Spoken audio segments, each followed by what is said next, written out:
Mas pinalawak pa ng pamahalaan ang paghahatid ng abot-kaya na serbisyo medikal sa bawat sulok ng bansa. Sa katunayan, maraming sa ating mga kababayan sa Ilocos Norte ang nakinabang na hindi lamang sa libreng check-up kundi maging sa zero balance billing. Si Jude Pitpita ng Radyo Pilipinas, Lawag City sa sentro ng balita.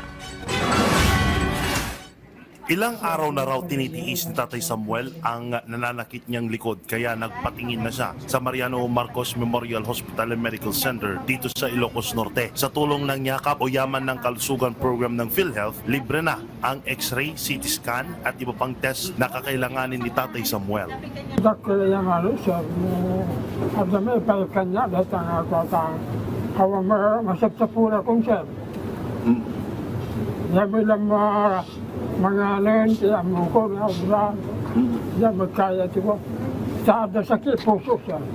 Laking tipid din sa public school teacher na si Venus ang yakap ng PhilHealth sa kanyang annual check-up dahil hindi na niya kailangan pang maglabas ng pera.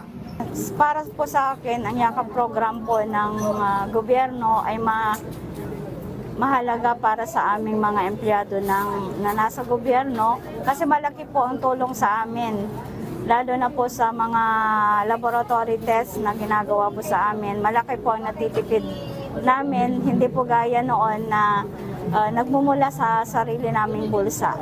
At dahil DOH Hospital ang MMMH and MC kung saan nagpapatingin sina Tatay Samuel at Teacher Venus, sakop na rin ang mga pasyente rito ng zero balance billing. Kaya naman, kahit gaano pa karami at kalaki ang mga test na kakailanganin ng mga pasyente tulad ng mammogram, biopsy, ECG at ultrasound, wala na silang babayaran sa hospital.